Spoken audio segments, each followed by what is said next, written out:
la situation du passé, ce qui est arrivé, l'histoire de notre sœur, comment elle a été trompée, comment elle a fait une erreur. Et c'est sûr que on a un Dieu qui pardonne, on a un Dieu qui relève, et que même si aujourd'hui il y a des conséquences et il y a une situation tragique, Dieu ne nous abandonne pas. Ça, c'est le premier point. Un autre point, et puis je m'adresse plus ici à ceux qui nous écoutent, au travers de cette histoire, il y a des choses à apprendre.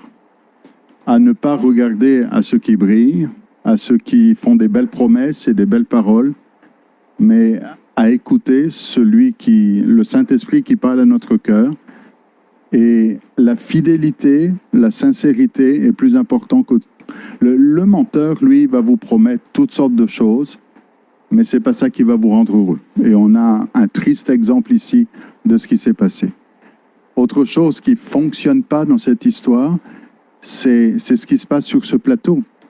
Et comme la sœur l'a dit au départ, elle n'est même pas allée voir le frère auparavant, mais il est pris comme dans un traquenard sur ce plateau et il est invité, il n'est pas au courant, alors qu'elle aurait dû déjà lui parler.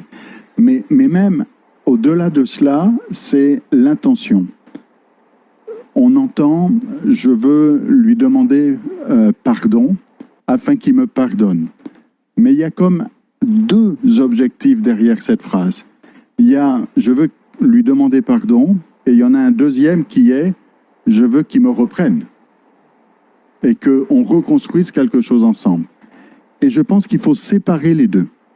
Et qu'il faut commencer par, je veux lui demander pardon, qu'il me reprenne ou pas. Parce que c'est pas, je veux qu'il me pardonne pour qu'il me reprenne.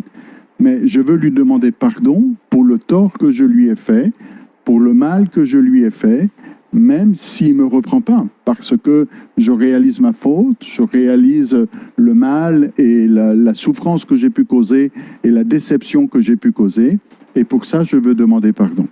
Ensuite, le fait de reconstruire, je pense que ça, il ne faut pas aller trop vite. Il faut déjà commencer par avoir un cœur qui guérit, et là, après, il faut laisser un peu de temps aussi, et on ne peut pas, sur un plateau de télévision, forcer le bras d'un frère en disant « Maintenant, dis-nous, tu as 3 secondes pour nous dire c'est oui ou c'est non », parce que ça ne va pas comme ça. Il faut déjà qu'il y ait une blessure intérieure. On a entendu, vous avez utilisé le mot colère, on a entendu la frustration, la douleur même, et ça, il faut déjà que ça guérisse, qu'il y ait une confiance qui soit rétablie, avant de pouvoir envisager quelque chose. Mais là, pour l'instant, c'est pas là. Et reconstruire sur des bases comme ça marchera pas mieux.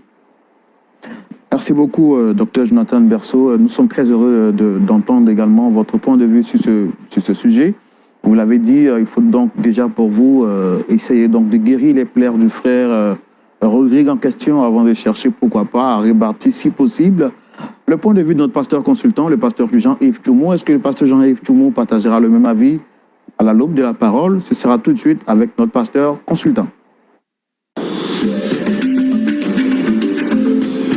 Pasteur Toumou. Oui, Roland. Nous voici encore aujourd'hui face à un autre problème difficile à résoudre. Pasteur, vous avez la parole. Ce qui me fatigue dans cette histoire, c'est la façon dont cette nouvelle génération vit la vie chrétienne. Quelqu'un qui dit qu'il est chrétien, il vit aux États-Unis, il est marié, il a 3 enfants, et il vient en Côte d'Ivoire rencontrer une fille dans l'église. Il lui promet le mariage aussi. Et il va la marier. Il est enceinte. Nous sommes vraiment infiltrés. Aujourd'hui, il y a des agents du diable qui sont entrés dans l'église. Et j'appelle à la vigilance des frères et des sœurs de l'église en Afrique. savez, nos frères, nos sœurs qui sont allés en Occident ont fait, pour beaucoup, ont fait naufrage par rapport à la foi. Et cette histoire de femmes, de maris, de garçons, n'est pas vue de la même manière que nous, on la conçoit ici, et selon la parole de Dieu.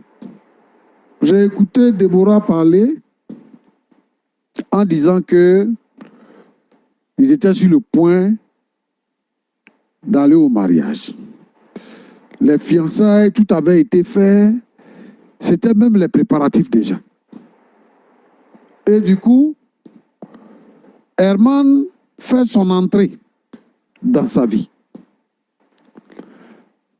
Ce qui m'intrigue, c'est qu'elle n'a même pas demandé conseil à quelqu'un. Elle n'a pas parlé du problème à quelqu'un.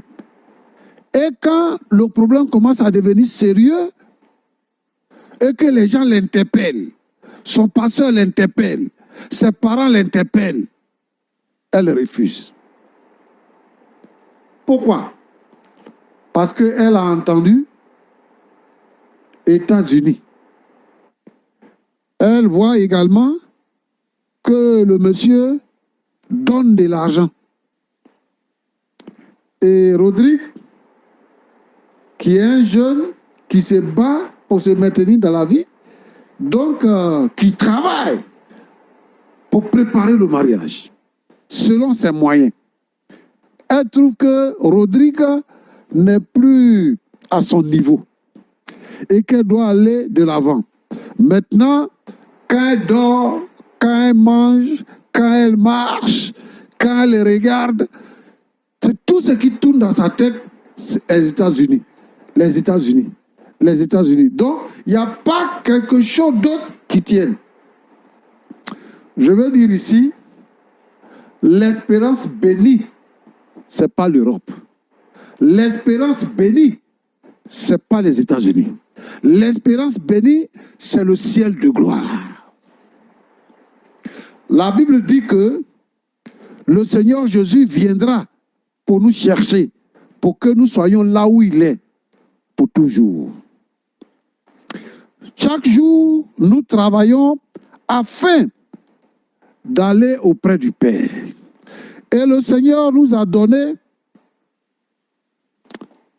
une façon de voir et une façon d'agir. Alors, l'obéissance à la parole de Dieu est plus importante. Comment discerner pour savoir qu'on est dans la volonté de Dieu? Aujourd'hui, tous nos jeunes gens sont obsédés par l'Europe et par les Amériques. Je voudrais les décourager. Je voudrais vraiment les décourager. Si tu peux travailler ici et que tu peux gagner ta vie, il faut rester.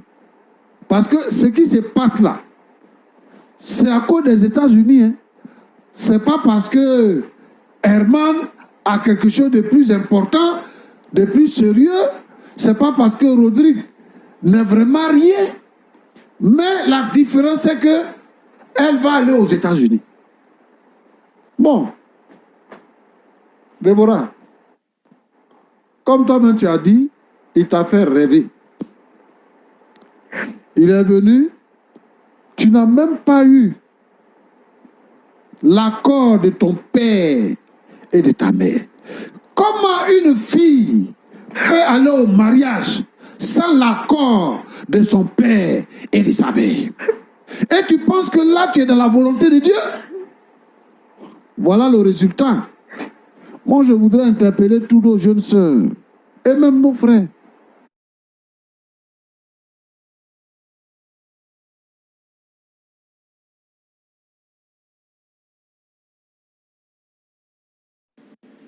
Halloween, Black Friday, Cyber Monday, Noël, Q4 arrive et si t'es commerçant, tu sais que c'est...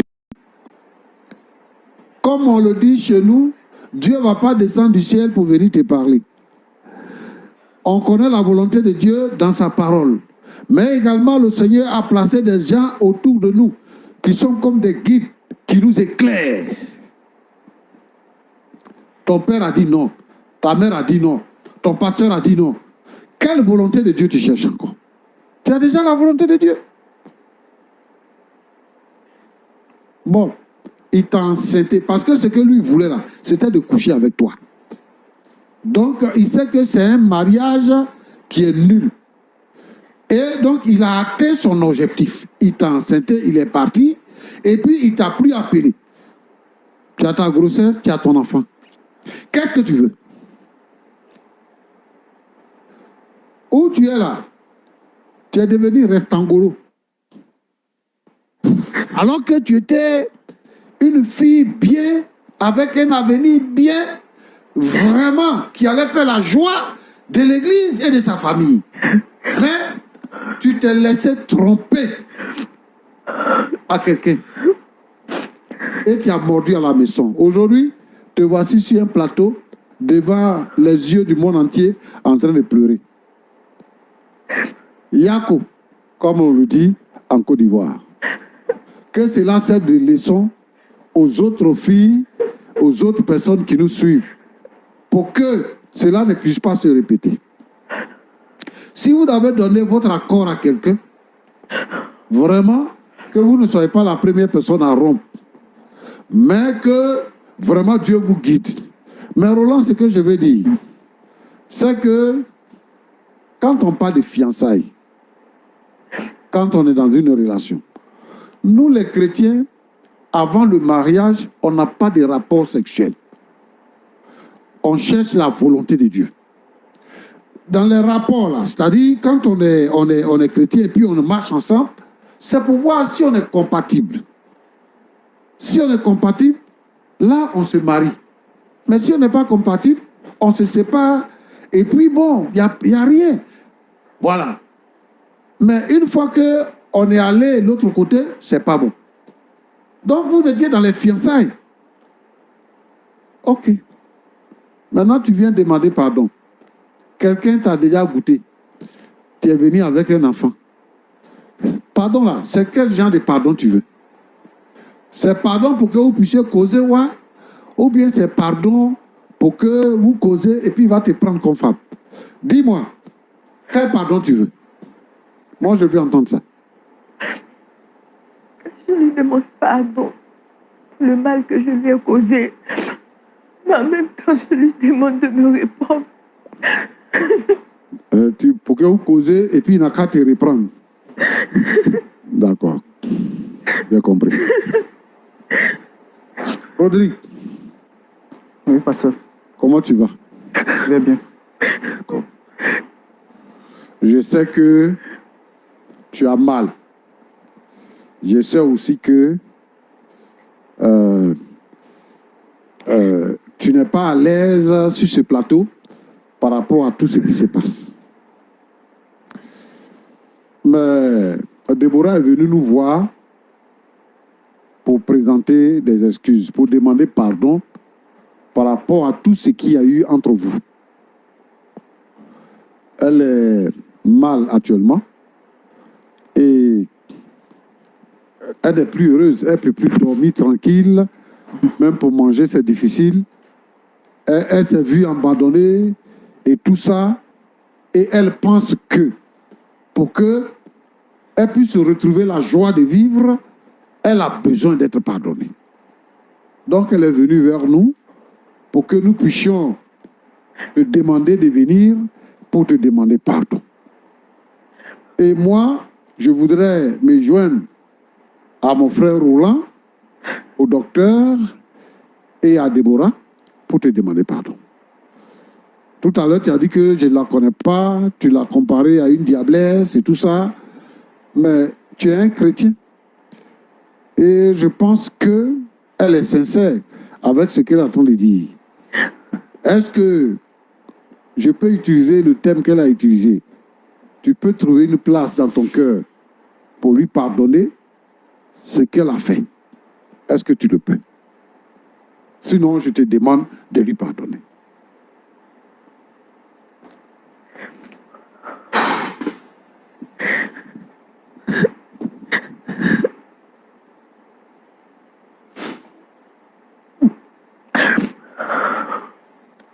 Ok.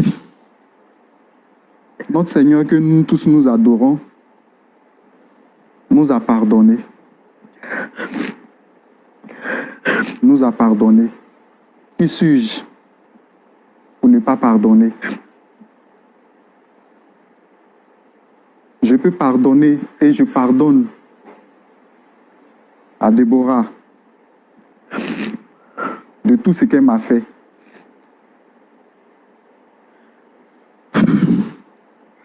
Je pardonne, Déborah, je te pardonne de tout ce que tu m'as fait. Mais on ne peut plus sincèrement rester ensemble. Il faut dire que mener une vie de couple, on ne peut plus le faire. Même si je voulais, je ne peux plus parce que bientôt je vais me marier avec quelqu'un d'autre. Mais je te demande pardon. S'il te plaît. Je te pardonne du moins de tout ce que tu m'as fait. On peut parler. S'il te plaît. On peut causer. Même si tu me demandes des services, je peux te les rendre. Mais pour dire que on va mener une vie de couple, ce n'est plus possible, ce n'est pas possible. Pasteur, c'est ce que je peux ajouter.